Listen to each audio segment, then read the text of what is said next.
এটা হচ্ছে রে বাবা, এটা হচ্ছে খাঁটি আরে বন্ধু, এই বসন্ত কালে বসন্ত বাতাসে হেবি ভালো লাগছে যে। তো আজকে তো 14 ফেব্রুয়ারি, আজকে আমার গার্লফ্রেন্ড গেলে আমি ঘুরতে যাবো। তুই তোর গার্লফ্রেন্ড ঘুরতে যাবি না? কি খবরে বন্ধু, দুঃখের কথা, এ বয়সে একটা গার্লফ্রেন্ড পড়াতে পারিনি। 20 বছরের অভিজ্ঞতা একটা গার্লফ্রেন্ড পড়াতে পারিনি বন্ধু।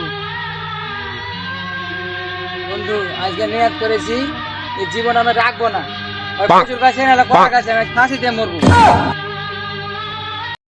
আরে বন্ধু, তুই আমি থাকলে তুই টেনশন কেন করছিস? আমি জানি আমার গার্লফ্রেন্ডকে পড়ছিল না, ওকে মনে কর গলায় তাবিজ টাবিজ করে মনে কর ওর কত মেয়ে নিবি। চ তোকে সাধু বাবার কাছে নিয়ে যাই, চ। ঠিক আছে বন্ধু, চ তাইলে, হলে তো ভালোই হয়। আচ্ছা চ, তাই তোকে নিয়ে যাই ওই সাধু বাবার কাছে।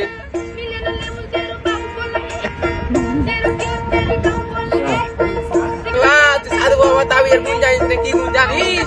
তাবিজ যদি করিস তাহলে একসময় আমি মাঠে ঘুরে বেড়াবে, যেমন আমার পিছন ঘুরছে, বুঝছিস? চ তোকে নিয়ে যাচ্ছি, চ এখন। ধন নাই বলি মোর পাকে ননি তার কাজে উঠি গল ধন আজ সাধু বাবা সাধু বাবা। এ মা তোমরা চোখটা খুলে কিরে বৎস, তোরা তো ছেলে, বল কি তোদের সমস্যা? আর বলেন না বাবা, আমার যেটা সমস্যা হলো, আমার বন্ধুর সেই সমস্যা, আর গার্লফ্রেন্ড কপালে জুটে না বাবা। এই ব্যবস্থা করে সমস্যা, দেন। ঠিক আছে, তোকে এমন একটা তাবিজ দিতে এমন জনের কাছে এসেছি, গার্লফ্রেন্ড একবারে পাজাই পাজাই পুজি পুজি বোঝাই বোঝাই খেপারে খেপা, একবারে সেই গন্ডির গন্ডির পান্ডির পান্ডি, সেই গছিয়া পছিয়া একদম তুই সিরিয়াল দিতে পারবি না। তুই এমনই ব্যস্ত হবি, শুকাইয়া শুকাইয়া মনে কর রাত জেগে মরবি, এতটা তাবিজ দিতে পারবি না। তোকে আমি এমন একটা কবজ দিব, আজকে তুই ফলাফল পেয়ে নিবি। তোকে আমি আজকে কবজ একটা ফলাফল দিচ্ছি, ছোট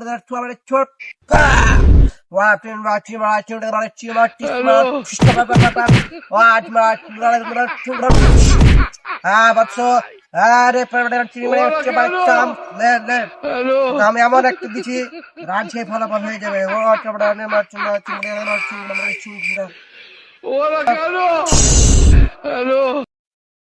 এটা হচ্ছে রে বাবা, এটা হচ্ছে খাঁটি কুচ্চার মুরগির গু। আরে কুচ্চা মুরগির একদম ঘিয়ে ভাজা আছে, সকাল সন্ধ্যায় এক পুরিয়া দুপুরিয়া করে খাবি রে বাবা। আর এটা হচ্ছে কালো কুত্তার গু, একবারে মাখন দিয়ে ভাজা, কড়কড়িয়া ভাবে ভাজা, ভিআইপি ভাবে ভাজা। তুই সকাল সন্ধ্যা ডোজ বি পূরণ করে খাবি, তোর একবার সেই হবে। আর এটা হচ্ছে কালো বিলাইয়ের গুড়ে বান্দা, তুই একবারে শুকনা শুকনা খাবি, একবারে ভিটামিন দিয়ে খাবি, কলা দিয়ে খাবি, পাউরুটি দিয়ে খাবি, তোর একদম কাজ হয়ে যাবে। এই জিনিস তুই একবারে 3 দিন 3 মাস 3 রাত 3 তপস্য করে খাবি, তোর একদম ফলাফল একবার নিশ্চিত হয়ে যাবে। ধর বান্দা, তুই খাইয়ে নিবি এবং তুই যা যা বৎস যা, হিল বাবা, যা বাবা যা, হয়ে যাবে কাজ, যা বাবা যা। আরে বন্ধু, বাবার কাছে নিয়ে গেলি, মুরগির গু, কুত্তার গু, বিলের গু দিলে, সুমন্দর করে দিলে, কি করবি? আরে বন্ধু, এলে তো ভিটামিন ওষুধ, এলে মনে হয় স্বাস্থ্য তেল পারে, হিমালয় থেকে এলে ভুটুলে এলা না খেলে তুই জানুন পারে তারবি, এলা না খেলে 10-20টা মেয়ে ঘুরবে না, তুই এলে খেতে হবে। আচ্ছা তাহলে চ, হ্যাঁ প্রতিদিনই খাবি।